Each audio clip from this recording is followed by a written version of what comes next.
And I want to start off with just a little thought I wanted to share about 2008. I'm not sure what 2008 was like for you, but the congregation that I was serving in 2008 was not good financially. There were some serious challenges in 2008. I had a number of my members who lost their jobs. It happened to be concurrent with a large pharmaceutical company in the community that decided to sell to another company that is well known for letting all of their employees go and just holding on to the pharmaceutical patents. So I had a number of members who lost their jobs at the time. We all know that because of the stock market and investments, that changed, and so there were some folks who lost their nest egg. And it was a challenging time for a lot of folks. For better or for worse, my previous congregation had decided at the very same time to go into a building fundraising program. So at the time when people were losing their jobs, we were trying to raise extra money and ask people to give above and beyond what they already were. And I knew that this was going to be bad for the congregation. So I went back to school. I bought books, I read articles, I joined coaching networks to learn more about stewardship. And in the end, at one point, I put together a list of about 10 different changes that I made to the financial systems of the church. At some point, I may teach on that as well. And it reminded me of a really, really important value, the key to everything. By the way, you might have said, if you're thinking about that, well, the key to everything is focus, or it's hard work, or it's vision, or it's flexibility, or it's people skills, or in a church we may have even said the key to everything is faith. Actually, the key to everything I want to talk about comes before all of those other things. The key to everything is teachability. Teachability. That is the premise of a book called The Key to Everything by Matt Keller, a pastor in Fort Myers, Florida. And I'm borrowing liberally from his book and his ideas. If you're interested, I put down information that you can dig a little bit deeper in that. But he talks about, and I think he's really onto something, that the key to everything is teachability, is the willingness to learn what you don't know. In fact, his definition of teachability is that it's the desire to learn times the willingness to change. And when he says times, he means like a multiplication formula. We all know in terms of multiplication, if one of the factors is low and the other one very high, our desire to learn is very high, but our willingness to actually change based on that is low, then the result will be low. Correspondingly, if our willingness to change is high, but our desire to learn is low, but when the two of those are paired together, great teachability comes. So I want to have us think a little bit more deeply about teachability. And in order to do that, I want to talk about first some roadblocks, some things that can hold us back from being in a teachable place. The first of those is pride. Pride can hold us back. Essentially, the pride that says, I know everything. I don't need to learn anything new. I already know the simple truth, and we all know this from many other parts of our life. And I always highlight, that the teachability, or hopefully anything I teach, will work in your home, it'll work in your workplace, it'll work here at church, it'll work in volunteer activities. That teachability and pride don't go together. When you can stop and say, okay, I need to step down a little bit, and there's some things that I need to learn, and be willing to be teachable. We all know the world is moving very, very rapidly, and if you stop learning, then the world passes you by. So first that can get in the way is pride. A second one that can get in the way is fear. And that might be the fear of heading into new areas.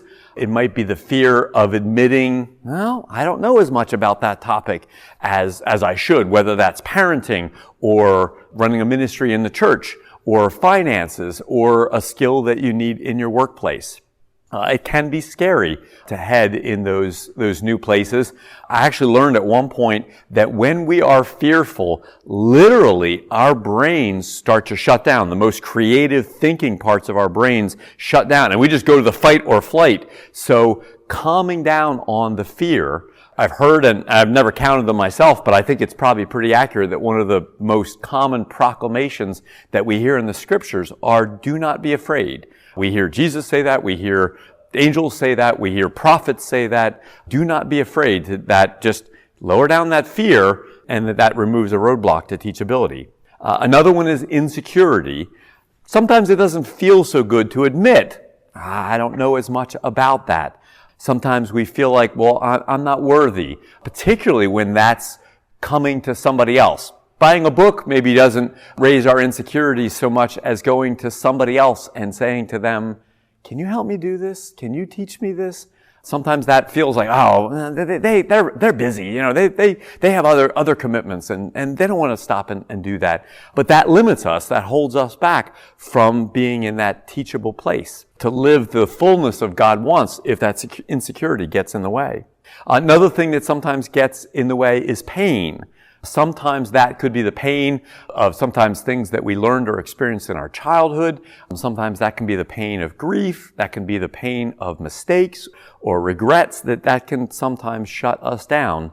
We probably know the description that Martin Luther gave of what sin is, and he called that being curved in on oneself. That we're not willing to stretch and go outside of who we are to learn something new. And it can be painful to learn something new. And I think Matt Keller is right on with this one. This one I think is very common. The last one is pace. That many times just our busyness, we're so busy doing that we don't take the time to stop and learn. Maybe stepping up on the balcony and just kind of looking out over. And sometimes that balcony time means, you know what? I can learn this or this or this better. Let's pursue the resources to go ahead and be more teachable in that area. So those are some roadblocks that can sometimes get in the way of our teachability. So I want to talk for just a few moments as well about 5 qualities to teachability. These certainly aren't the only 5 qualities, but they are the 5 qualities that Matt lists in his book. He says one of those is an insatiable desire to learn. Just fixing in our minds, I got to keep learning. You know, in many different areas. Again, that could be work, that could be parenting, grandparenting, that could be family, that could be finances, that could be learning about the church, it could be about having a better meeting, it could be in any area to say, I want to keep learning. Another thing that's a great quality for teachability is to know how to handle success successfully, because sometimes success can be our worst enemy. There are numerous leaders, there are numerous organizations, there are numerous churches that got to a really good place and said, we've arrived, and then they stayed in that place. Or the corresponding other side of that as well is know how to handle failure. Lincoln's one who jumps to mind, where had a lot of failures in his life, but let those failures and those challenges and those difficulties help him keep learning. And we certainly know the story of Lincoln and how what he eventually did learn led our country in one of its most difficult times. So then another quality of teachability is an openness to feedback. Build some feedback system into our ministries or our families or our workplaces where we can hear how things are going and grow and learn from that. And last, flexibility. It definitely goes toward that willingness to change. It isn't enough just to learn, but the willingness to change as well and say, okay, you know, I need to be flexible enough to grow and adapt and learn and change. I did want to close with what happened in my old congregation. We were very pleased that while doing a building campaign and raising extra money, and while members of the congregation were losing some of their savings and some of them lost their jobs, that we stayed even. We didn't get any better, but we felt like we would have gone down significantly had we not learned some new skills and gone in some new directions during that time. So that was just enough. In 2008, for us at least, at that point, and financially, we're like, we stayed even, and that was okay. So that teachability definitely has value, and I'm sure almost all of us have stories of something where, we've learned a new skill, and that really either moved our family forward or moved our careers forward, moved our ministry forward, or moved our lives and the quality of our lives forward. So teachability.